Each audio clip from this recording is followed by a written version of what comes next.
Hey, loves.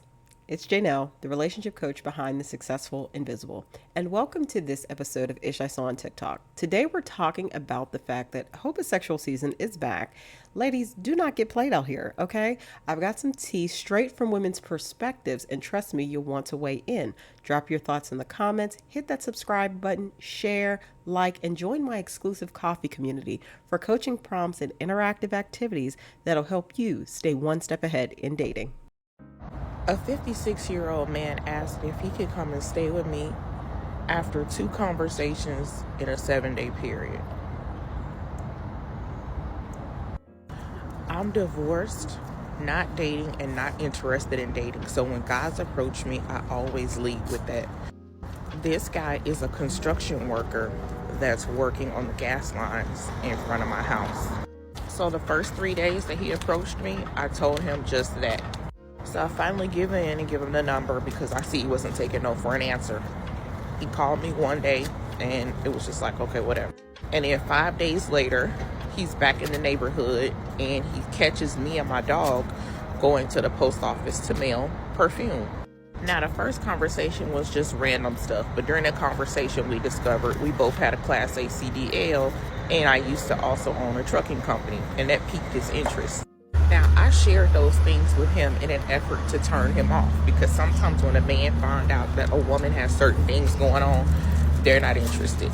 If they feel like you got more emotion than them, they don't want no parts. So yesterday I felt like if I don't answer now on my way to the post office, I know when I come back, he's going to be there waiting for me. Because the previous time he was waiting at the entrance when I came in. So he immediately starts the conversation off talking about the trucking stuff. So I'm figuring like, oh, okay, maybe this just is an old man that's bored and needs somebody to talk to. And that, maybe he's not trying to be on anything romantic with me. And although I'm not looking for either, I felt like that would be less harmless than him pushing up on me still trying to date. First red flag, he's like, oh, where were you going? I said, oh, I'm going to mail some perfume off. He says, well, do you get free samples for men too? Because I like cologne. Red flag number 2, he starts to talk about how he makes good money, $2,100 to $2,200 a week, but he has to work on call sometimes because he misses hours when he has to go check in with his PO. When he said PO, I said purchase order? No, parole officer.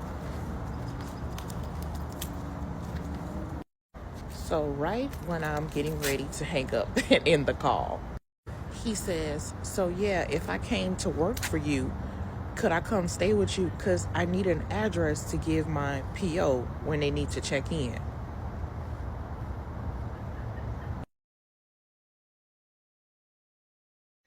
A lot of you are asking the questions that need to be answered in my comments. Where are his friends? Where are his other family members? Why won't he get a job? And why doesn't he just go into the New York City shelter system? Well, I think I figured out why. Shamir is on the run.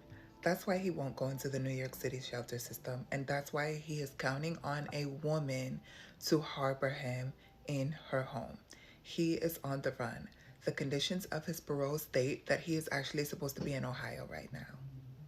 Do y'all see that red at large at the bottom? He's on the run. These are the conditions of his supervised parole. And look at number 2.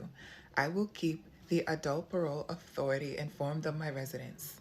How is he going to do that when he's on TikTok begging women for a place to stay in a state where he's not even supposed to be? Ladies, they are counting on your goodwill to get over. Men like this are counting on you to have a bleeding heart and feel bad for them and allow them into your home and allow them use of your resources without asking any questions. That's why the story started off with, my mother passed away. That's why even though he's not looking for work, he says he wants a better life because he wants y'all to believe it so that you feel bad for him and house him. That's why he said that someone hurt him when he was a child. That's why he said a man hurt him when he was a child. He wants you to feel bad for him. Men like this want to pull at your heartstrings so that they may later manipulate and harm you. with the goodwill that you gave them.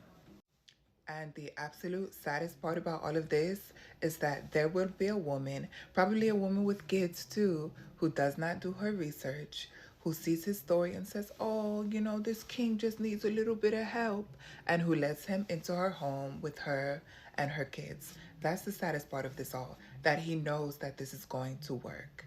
Girlies, please tighten up.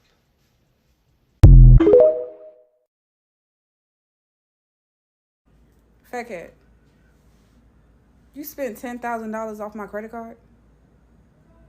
Yeah. What you mean, yeah? I had to pay my mama rent. She was backed up like 5 months. I just paid it off for her real quick. But that's not my problem, and I only have a $10K balance on my credit card, so you took all the money off my credit card. I'm going to put it back. Simple. You weren't even supposed to find out. I was just going to put it back. What you mean, put it back? You can't just put it back. I mean, what you mean I can't just put it back? I have a Langley account. I can transfer it from my phone, deposit the cash into my Langley account right here, and just put the money back into your account. You would have never know it was missing. And my credit score is going to drop. Okay, so what I got to do to boost it? Not take money off my credit card. Okay, with the one time, I just going to put it back. Like your mother is not my responsibility. I understand. She's my responsibility. Okay, so you should have used your money. Your money is my money. My No, money is your money. no. No, it's not. My money is your money. Like, No. That had, credit card has it says my name. I had to deposit the money into the account to pay the bill. I could not give them cash. She was late, so I had to pay it like that. That doesn't even make sense. It doesn't make no type of logical sense that you had to deposit money on my credit card when my credit card already had the money up there. Either way, you're going to get the money deposited. I do it first thing in the morning. Like, what's the problem? What's the issue? I'm going to report fraud, and your mother's just going to have to get evicted.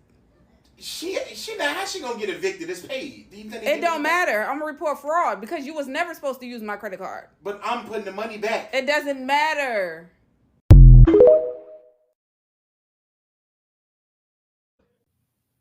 Mm-hmm. What? Did you take my name off the credit cards? I did. You spending too much money on my card. Erica, please don't tell. You know I got to go to this funeral tomorrow. The funeral's tomorrow. I'm trying to book a flight, and everything's denied. And I'm like, what is going on? Why would you do that without telling me? I didn't think I needed to tell you that I'm taking your name off my card. It's my money. Once you get you some money and you're able to put it in their account, then you can go home however many times. I understand you got a funeral to go to, but that ain't got nothing to do with me. Erica, let's be clear. I'm not going for some boys' trip.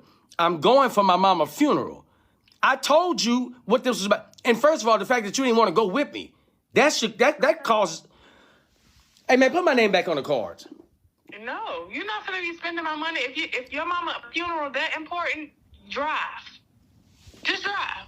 You will get there in time to make it tomorrow. Erica, let me explain something to you. Because you're making this seem like this some small pressing matter. Let me explain something to you.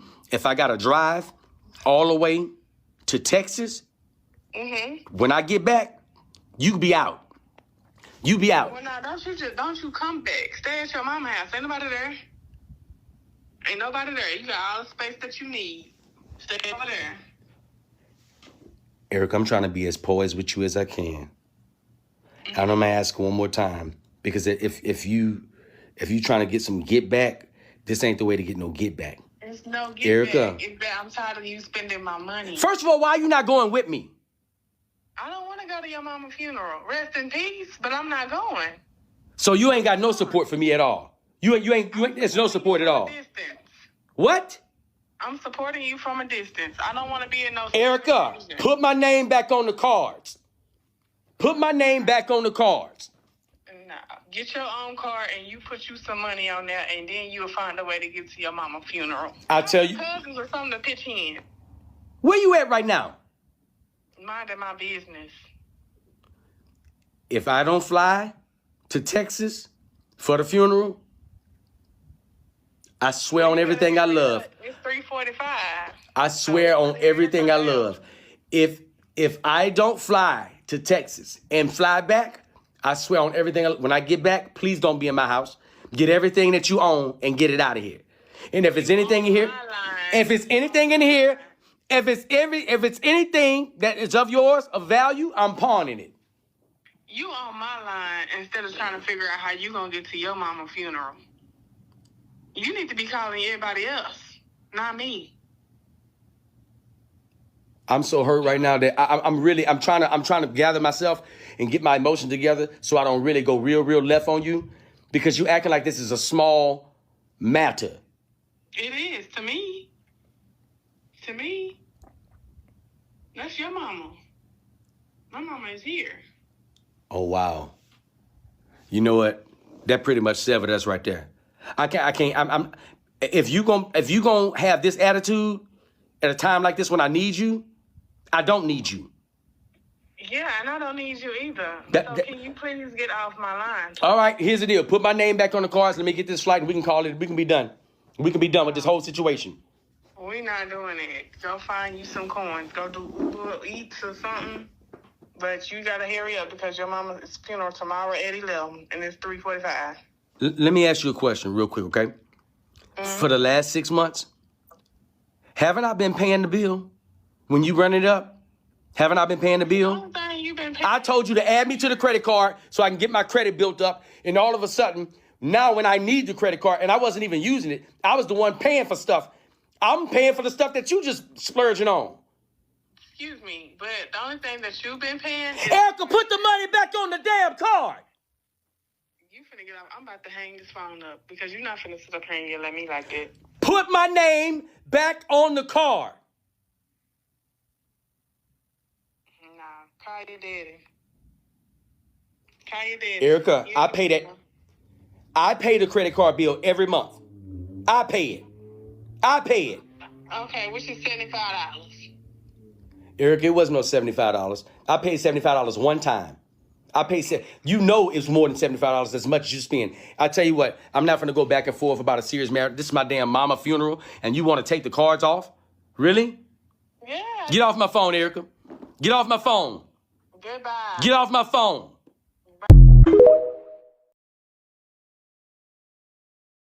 Let's jump into my favorite part of all of the content I post on YouTube, and that's just my thoughts, where I get to kind of express what I feel about whatever we have read or gone over. So let's get into it. All right, so you saw the stories and some of the tales. So here are some things I wanted to highlight within the TikTok clips that I have included. Number 1, hobosexual warnings. It is hobosexual season, ladies. As the weather cools down, men without stable housing start dating, air quotes, for shelter. Okay, so the definition of a hobosexual is a man who pretends to be romantically interested in you just to move into your home.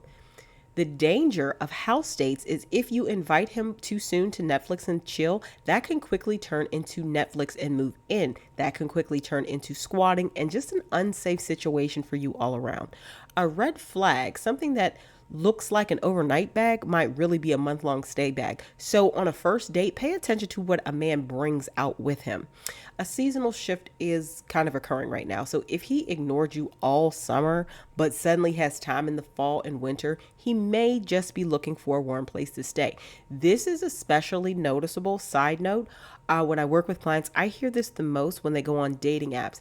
There might be a man who is lukewarm with interest or wasn't really interested at all in them earlier in the year in the warmer months, but all of a sudden he wants to spin the block and really start to communicate. If he was lukewarm, now he's really interested. Or if he really didn't show any engagement at all before, he's now engaging. That man may be unhoused, and I don't mean in the sense of someone, a true homeless person. A hobosexual is a person that is just trifling, okay? It is not someone who is genuinely unhoused and may be living below the poverty line. These are two different things, okay? So I'm not talking about a person who's truly unhoused or a homeless person. I am talking about a hobosexual. These men are in their predicaments because they're just trifling. So patterns that you need to be aware of. He hops from couch to couch until he finds a woman willing to let him stay, and then he doesn't leave. Especially, I need my plus size baddies to take a note of this. Homosexuals tend to target, I see this most in the Black community, tend to target women that are bigger in size. They have this perception, and you can even see men say this dumb shit on TikTok, that women who are bigger in size and a dress size have lower self-esteem. Now, anecdotally, that may have some truth to it, but in my experience, some of the baddest women, the most beautiful women, have had a little extra curve, extra little fluff on them. So if you are a plus size baddie out here in these streets dating, pay extra attention to these men, because they think that you are desperate, because they also are men and they are very ego driven, and they feel you are desperate, and therefore you'll be more open to whatever he is offering. Okay. He is having sex like his life depends upon it. Please do not jump into bed that early with these men. Another thing I want to bring up is precautions to protect yourself. Ask directly. Early in dating, ask, do you have your own place to live? If the answer is shaky, that's a red flag. You need to ask direct questions. We are at big grown ages. You need to ask direct questions early. And then avoid early house dates. Safety number one. Everybody don't need to know where you live. Especially in colder months. Keep it public until you know him well. Also, run background checks, okay? All 50 states and federal. It should cost about $150. There's quite a few services that I find on Google that are reputable. Check his place. If you've never been in his apartment and he avoids letting you see where he lives, he may be hiding something, like being married or homeless or living with his mother in her basement. Number 3, notice guilt trips. Hobosexuals often use manipulation. You don't love me if you kick me out to stay longer. Do not let him even come there, but if he's there, notice guilt and manipulation tactics, because the point is to wear you down so you'll let him stay longer. And then don't be flattered by fast attachment. If he moves in emotionally or physically ways that are too fast or too quick, it's not romance, it's survival. Some women have even said some of the best sex they have had is off of the raggediest, most trifling men. Yeah, because they are having sex like their life depends on it, because it does. Maybe not their life, but definitely ability to have shelter.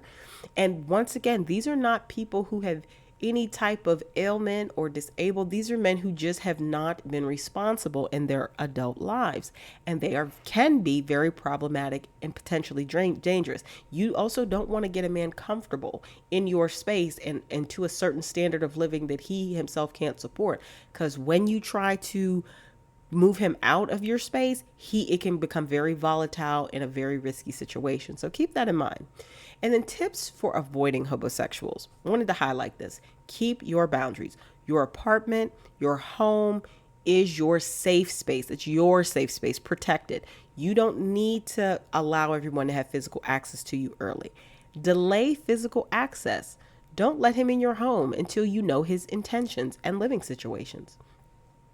Watch for lifestyle upgrades. If you live in a nice spot, some men see it as a level up opportunity. Don't let them in. Okay? That is why it is very important to date at or above, especially for Black women, at or above your socioeconomic tax bracket. Okay? Do not be shamed or guilted into dating men at grown ages who don't have what you have. You've worked for it and you have it. He is a man. He should have been able to work for and have a certain level of things in his own life, because he's also working with male privilege, even if he's Black. And racism is at play. It is what he experiences in the world. You as a Black woman have racism and sexism, and you've been able to achieve it. So he's just making excuses 9 times out of 10. Look at consistency. Did he only start pursuing you once day parties and brunch season ended? That's not love. That's convenience. Remember this. If he's always at your place, never at his, he's either married or homeless. Either way, protect yourself. Bottom line, the matching pajamas and cozy winter vibes aren't worth the headache of supporting a grown man who came from your couch. Okay, not your heart. That's where he's coming for your couch. Like, he wants to get in your space. He wants to use your resources. Hobosexuals aren't cute, and they can be very, very dangerous, and it's probably going to cause a lot of financial disruption for you. It's not physically safe, it's not emotionally or spiritually safe, and it's not financially safe. Leave men alone who don't have, who can't meet you where you're at based upon your level of success. What they don't have and what they can't do is not a you problem. Women aren't called to be providers in relationships. That's not how that thing goes. So let me know your thoughts on this. Like, comment, share, etc. Thanks for hanging out with me on this episode of Ish I Saw on TikTok. The reality is that hobosexual season is back. Don't forget to like, comment, share, and subscribe so you never miss the tea. And if you're ready to protect your peace, set stronger boundaries, and learn how to spot the red flags before you get caught up, join my exclusive coffee community. Inside, you'll get thoughtful coaching prompts, interactive activities, and step-by-step tools that will help you become a more intentional and confident dater. If you're interested in one-on-one coaching, the links are below, and be sure to check out my podcast, The Successful Invisible, on Spotify and Apple Podcasts. Until next time, this is your relationship coach, Jay Nell, signing off and rooting for your love story.